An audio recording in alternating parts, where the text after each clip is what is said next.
Welcome to the world of all-grain brewing. In this video, we're going to give you a crash course of everything you need to know to get started. We'll talk about what things you need, what those things are called, and how those things work. So first, the good news.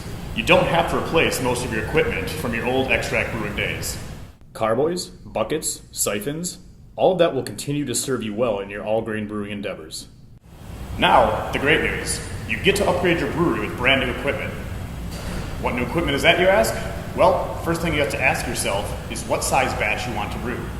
Some people stick with the 5-gallon batches they're used to in extract, but many come to realize that with minimal extra time and effort, you can double your output to 10 gallons. And that's what we're going to show you in this video today.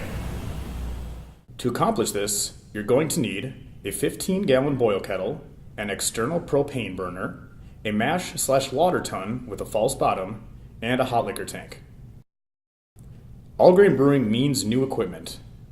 The mash lauter tun is where we mix the heated water and the grains to convert all the starches into sugars. It comes with a perforated stainless steel dome called a false bottom. This helps lauter, or separate the liquid from the grain when we rinse it with water from the hot liquor tank. In brewing, liquor refers to the water that's been treated for brewing. So, this is the hot liquor tank where we keep our heated brewing water. These Fermenters Favorites coolers are great for all-grain brewing for several reasons. First, they're well insulated, which means you'll be able to hit your target mash and hot liquor temperatures and keep them there for hours. Second, they're engineered to be bigger. The 5-gallon system comes with 7-gallon coolers, and the 10-gallon system can hold up to 11.7 gallons of mash or water. Finally, they come with valves, which makes transferring liquid from vessel to vessel a breeze. Just open a valve and let gravity do all the hard work for you. When you get your all-grain system, you'll have to do a little bit of assembly, namely putting your valves on and hooking them up to the false bottom. Here's how you do that.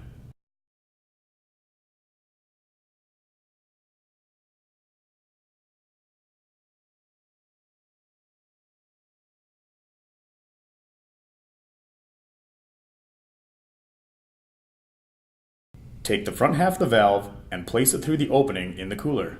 Now, attach it to the back half inside the cooler and screw them together.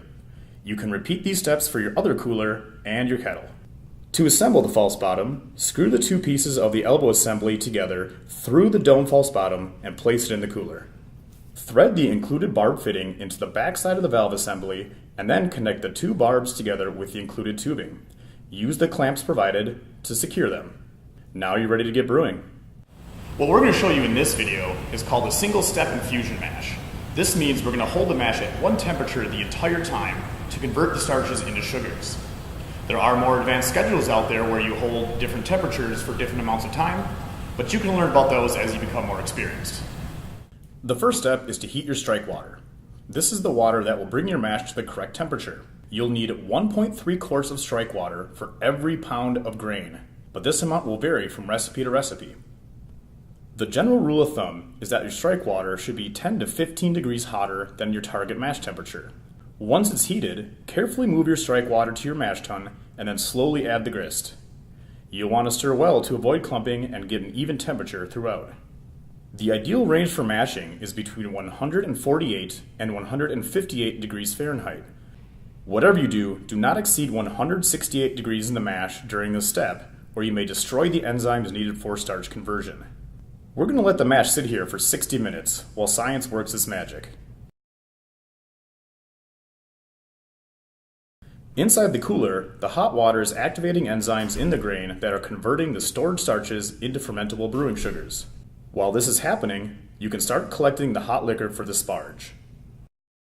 Heat the sparge water, or hot liquor, to 175 degrees and transfer it to the hot liquor tank where it will stay warm until it is needed. After the mash has sat for 60 minutes, it's time to do the mash out. This means we'll raise the temperature of the mash to roughly 170 degrees by adding near boiling water and stirring well. This is a great place to use your old extract kettle. This step helps prevent the mash from becoming too cold and gummy and also denatures the enzymes to ensure that no more starch conversion takes place. Leave the mash at this temperature for about 10 minutes. Now it's time to start collecting some wort. Open the valve on the mash lauter tun slightly and collect the runoff in some intermediate vessels. The initial runoff from the mash lauter tun is cloudy and filled with draff, small solid grain particles. Recirculating helps clear the runoff. When the first vessel is near full, switch it out with the other vessel. Pour the contents of the first vessel gently down the side of the mash lauter tun to avoid tunneling a hole into the mash. Continue switching back and forth, filling and dumping until the wort appears clear. Sparging is the act of rinsing the mash with hot water to rinse all the residual sugars through. The easiest way to let gravity do the work is to place your 3 brewing vessels in a 3-tiered setup. Place the hot liquor tank towards the top, the mash tun in the middle, and the boil kettle on the bottom. The secret to getting all this to work is to make sure that the rate of water going into the mash is equal to the rate of wort coming out of the mash tun. The ideal rate for optimum sugar extraction is 1 quart of wort per minute. Open the valve on the hot liquor tank to gently disperse the sparge water over the top of the grain bed. The fitting on the end of the tubing will help disperse the water and prevent tunneling through the mash bed. Sparging a 10-gallon batch will take roughly 45 minutes. During this time, you want to keep an eye on everything to make sure the grain bed doesn't go dry or that you get a stuck sparge. You can stop sparging once you have collected an adequate amount of wort. For a 10-gallon batch, this will be around 12 to 13 gallons in the boil kettle, or when the runoff reaches a specific gravity of between 1.008 to 1.012. Now it's time to boil your wort. Boiling your all-grain batch works much like boiling an extract batch. Add the hops, chill the wort, pitch your yeast, but there's one big thing you have to keep in mind, and that's your boil volume. With all-grain brewing, you generally don't add water after chilling, so you have to boil the entire volume and then make sure you can chill it all. This means you're basically doubling, even quadrupling the thermal mass in your kettle that you have to chill. This is why you'll need a bigger kettle and a propane burner, especially for 10-gallon batches. Most kitchen stoves can't put out enough heat to boil 6.5 gallons or even 13 gallons of wort. The more BTUs you have, the easier it's going to be to get a vigorous boil capable of maximizing your hop utilization. If you still have your old immersion chiller, you can still use this.